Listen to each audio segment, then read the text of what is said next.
আসসালামু আলাইকুম প্রিয় শ্রোতা, আশা করছি আপনারা সবাই ভালো আছেন এবং সুস্থ আছেন। আজ যে ঘটনাটি শেয়ার করব সেটি আমার মামার বন্ধুর ঘটনা।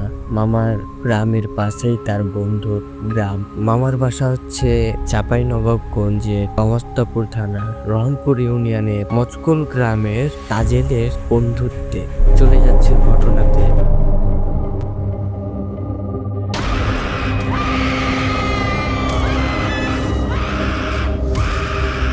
আমার মামার কাছে যেভাবে শুনেছি সেভাবেই আপনাদের মাঝে উপস্থাপন করছি।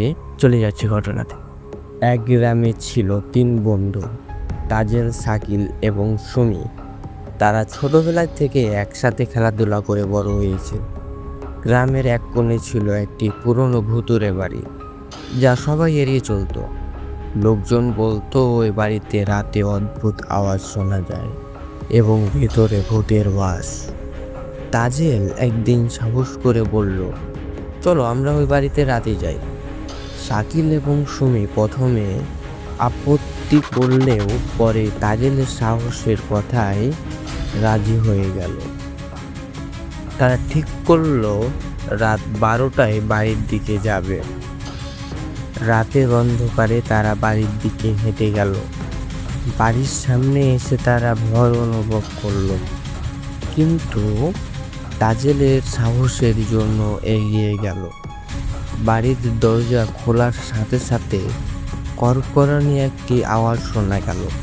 মনে হলো কেউ শুকনো পাতার উপর দিয়ে হাঁটছে। তাজেল বলে, এটা কিছুই না, আমরা সামনের দিকে যাই। তারা বাড়ির ভিতরে প্রবেশ করতেই ধুলো আর ঝিঝি পোকা তাদের স্বাগত জানালো। দেওয়ালগুলোতে পুরনো ছবি চলছে এবং একের পর এক অদ্ভুত আওয়াজ ভেসে আসছে। হঠাৎ করেই সুমি একটি পুরনো ডায়েরি পেল। ডায়েরির পৃষ্ঠায় লেখা ছিল, যে কেউ এই বাড়িতে আসবে সে সত্যিকারের ভয়ের মুখোমুখি হবে। সুমি ভয় পেয়ে বলল, আমরা এটা পড়তে পারি না, আমাদের ফিরে যেতে হবে। কিন্তু তাজেল বলল, না, আমরা যদি এখন ফিরে যাই তাহলে আমরা কখনোই জানতে পারবো না এখানে কি আছে। সবার মধ্যে একটু সাহস তৈরি হলো।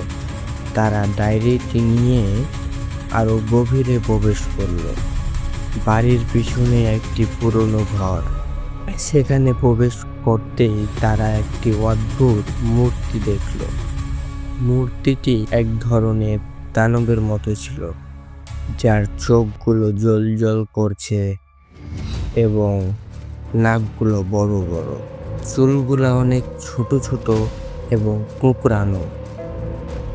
তাজেল বলে, এটা কি ভূত? হঠাৎ মূর্তির চোখগুলো জ্বলছে উঠল এবং একটি গভীর কণ্ঠ বলল, তোমরা এখানে কেন এসেছ?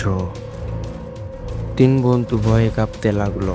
শাকিল বলল, আমরা শুধু জানার জন্য এসেছি এখানে কি আছে। মূর্তিটি তাদের বলল, তোমরা এখানে আটকা পড়েছ। যদি তোমরা বের হতে চাও তাহলে তোমাদের একটি পরীক্ষায় পাস করতে হবে। 3 বন্ধু সিদ্ধান্ত নিল তারা এটি করবে। মূর্তিটি তাদের একটি ধাঁধা দিল। ধাঁধার উত্তর পেতে তারা প্রচুর চিন্তা করল এবং শেষে উত্তরটি পেয়ে গেল। মূর্তিটি তাদের বলল, তোমরা পাস করেছো, কিন্তু এখন তোমাদের আসল পরীক্ষা শুরু হচ্ছে। তাদের সামনে একটি দরজা খুলে গেল এবং তারা সেখানে প্রবেশ করল। ভিতরে তারা দেখলো অন্ধকার একটি জায়গা, যেখানে শীতল বাতাস বইছে। হঠাৎ তারা দেখলো কিছু অদ্ভুত ছায়া চারপাশে ঘুরছে। সুমি ভয় পেয়ে জিজ্ঞেস করলো, এটা কি? শাকিল বলল, এইগুলো হয়তো ভূত। তাদের মনে ভয় ঢুকে পড়ল। ছায়াগুলো তাদের দিকে এগিয়ে আসতে শুরু করলো।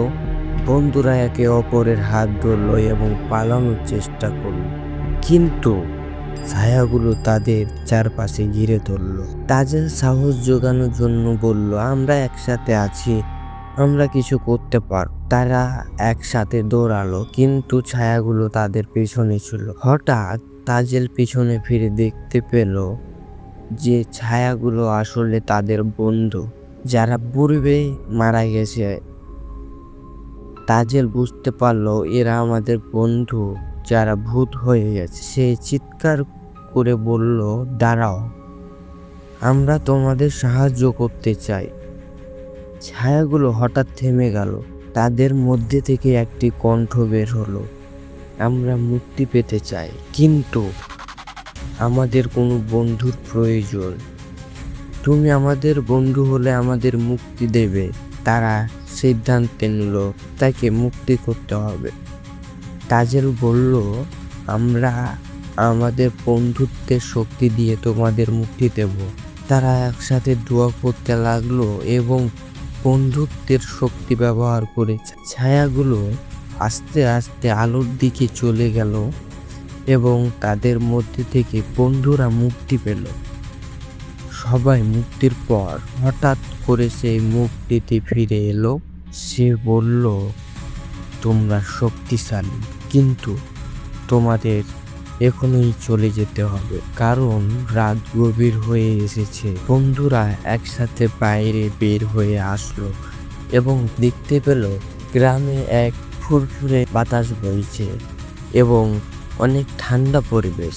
মনে হলো কোনো এক অভিশাপ কেটে গেল। আশা করছি আপনাদের গল্পটি ভালো লেগেছে এবং আরও এরকম নতুন নতুন গল্প পাওয়ার জন্য আমার চ্যানেলটি সাবস্ক্রাইব করুন এবং পাশে থাকা বেল আইকনটি অন করে দিন। ভিডিওটি অবশ্যই লাইক, কমেন্ট, শেয়ার এবং সাবস্ক্রাইব করতে ভুলবেন না। আল্লাহ হাফেজ।